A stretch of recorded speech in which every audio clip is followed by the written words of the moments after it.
saya akan menjawab beberapa pertanyaan. Tolong dijelaskan sekali lagi tentang perbedaan antara makna dan kaifiyah.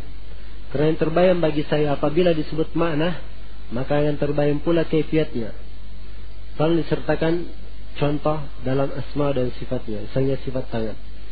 Saya sudah sebutkan tadi bahwa setiap kalimat dalam bahasa Arab, yadun misalnya, dalam bahasa Arab yang artinya tangan, bahasa Indonesia, itu pasti punya makna.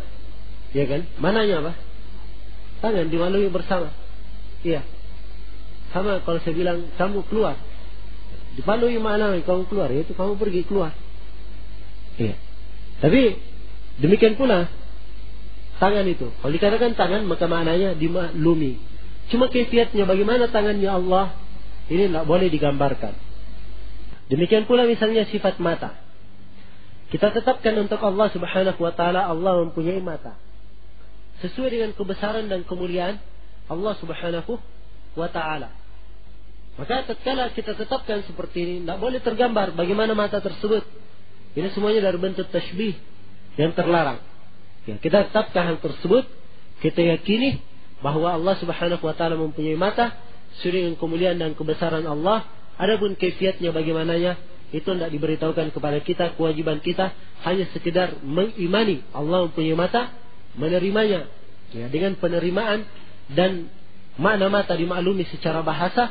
Adapun bagaimana kaifiat ya, bentuk mata tersebut ya, semua ini adalah pertanyaan yang tidak boleh ditanyakan, dan semua hal tersebut adalah perkara yang tidak dibebankan kepada kita. Nah, apakah Allah mempunyai sifat cemburu? Iya, disifatkan dengan hal tersebut dalam satu hadis, wa innallaha yudhar, dan sungguhnya Allah Subhanahu wa taala mempunyai ghira. Ya. Nah, kita tetapkan sesuai dengan kemuliaan dan kebesaran Allah Subhanahu wa taala, tidak serupa dengan makhluknya. Itu prinsip umum ya dalam nama-nama dan sifat. Ya. Katakan seperti itu, selesai, dan putus semua godaan-godaan syaitan yang ingin memasukkan manusia itu masuk dalam lembah yang tidak diketahui di mana ujungnya. Nah, dari 3 jenis tauhid yang wajib diilmui dan diyakini, tauhid apa yang paling berbahaya apabila kita tidak mengilmui salah satu dalam memahaminya? Semuanya wajib untuk diilmui dan diyakini. Dan apabila seorang itu tidak mengilmui dan tidak meyakininya, maka dia tidak dianggap beriman kepada Allah Subhanahu wa ta'ala. Iya. Dan semuanya apabila seorang itu tergelincir di dalamnya adalah bahaya yang sangat besar dalam agamanya. Ya, karena itu berkaitan dengan masalah keimanan. Ini adalah perkara yang sangat penting, yang hendaknya setiap muslim itu punya perhatian khusus. Karena itu kita dalam daurah kali ini, dan seperti sebelumnya, kita bentuk dalam satu kitab khusus supaya bisa menjadi pegangan ya, dan bisa diulangi kembali untuk mengokohkan akidahnya ya, di atas akidah yang benar, di atas akidah yang sesuai dengan Al-Quran dan Sunnah Rasulullah Sallallahu Alaihi Wasallam. Tolong jelaskan kebatilan dari tauhid hakimiyah. Tauhid hakimiyah tidak boleh dikatakan batil. Ya. Hakimiyah Allah Subhanahu Wa Taala kita tetapkan. Ya. Dan itu adalah bagian dari keimanan, bagian dari tauhid uluhiyah. Allah Subhanahu Wa Taala masuk ke dalam tauhid uluhiyah, dan kadang juga masuk ke dalam tauhid rububiyah Allah Subhanahu Wa Taala. Dalam Al-Quran dikatakan inil hukmu illa lillah. Sungguhnya hukum itu hanya milik Allah Subhanahu Wa Taala. Tapi mungkin yang diinginkan di sini oleh penanya adalah batilnya orang yang membagi tauhid menjadi 3, yang menjadi 4. Tauhid hakimiyah atau tauhid rububiyah, tauhid uluhiyah, tauhid asma wa sifat, dia tambah yang keempat tauhid hakimiyah. Ini pembagian bid'ah, tidak dikenal di kalangan para ulama salaf, dan tidak ada yang mengucapkannya ya, kecuali orang-orang belakangan seperti Sayyid Qutb dan sebagian orang di zaman ini yang berada di atas pemikirannya yang sesat ya. Itu hakimiyah, tauhid hakimiyah. Jadi dia bagi menjadi 4. Dia bagi menjadi 4 bagian, dan ini adalah pembagian yang tidak benar ya. Kemudian kesesatan lain Sayyid Qutb, dia membawa makna la ilaha illallah kepada makna hakimiyah saja. La hakimiyah illallah. Tidak ada hukum kecuali Allah Subhanahu wa taala. La hakim illallah. Tidak ada yang berhukum atau memberi hukum kecuali Allah Subhanahu wa taala. Ya. Dikhususkan dengan hal ini, itu adalah penafsiran yang salah. Ya. Sebab sebagaimana yang saya terangkan tadi, tauhid hakimiyah itu masuk ke dalam tauhid uluhiyah, atau masuk juga bisa masuk ke dalam tauhid rububiyah. Nah, dipahami ini? Iya. Dari golongan yang mentakwil tangan dengan kekuasaan, ada yang berdalil dengan hadis tentang nahi mungkar dengan tangan diartikan kekuasaan, kekuatan. Bagaimana membantahnya? Saya sudah katakan tadi bahwa di dalam asma wa sifat itu prinsip pokok yang kita katakan tadi. Ya, pertama, kalau sudah ditetapkan dalam Al-Quran wa Sunnah ada, maka harusnya kita pahami sesuai dengan hakikatnya, sesuai dengan makna yang ditunjukkan, makna asalnya. Jangan dipalingkan kepada yang lainnya. Kemudian yang kedua, tidak boleh diserupakan Allah dengan makhluknya.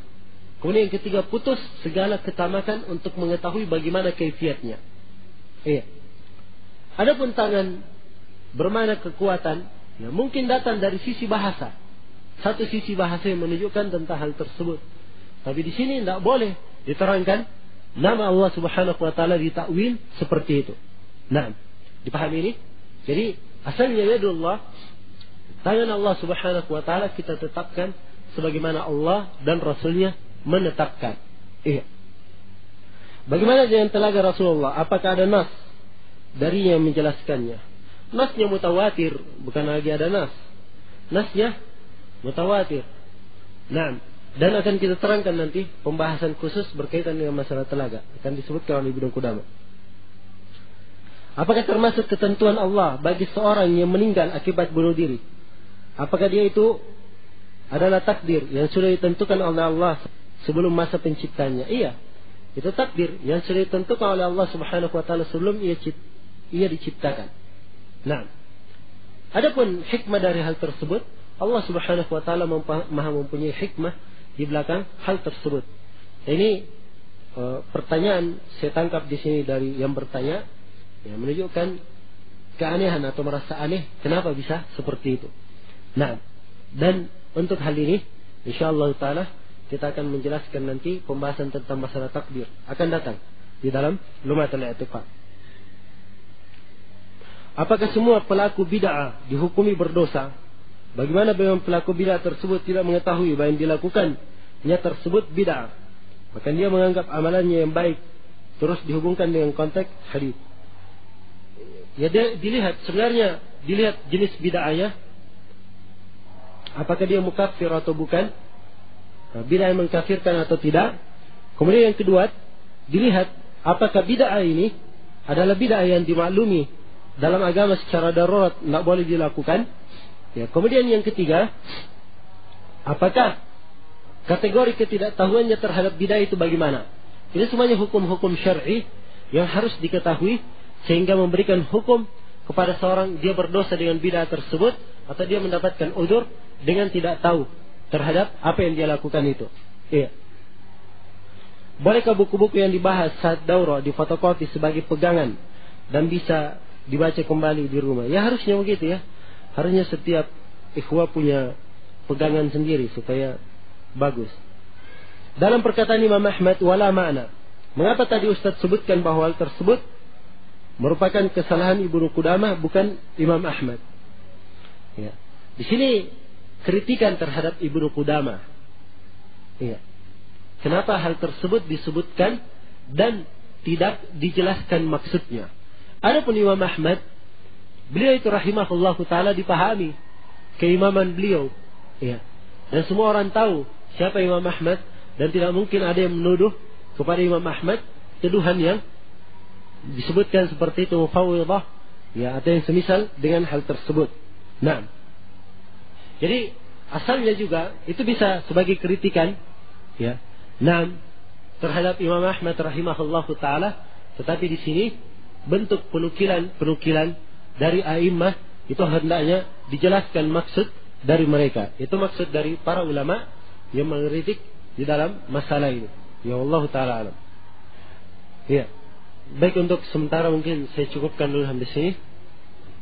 Mudah-mudahan Allah Subhanahu wa taala memberikan di pertemuan kita ini ada manfaat dan menjadikan semua kita tergolong dari hamba-hambanya yang senantiasa mengharap pahala dan keridhaan dari Allah Subhanahu wa taala, berjihad di dalam menuntut ilmu.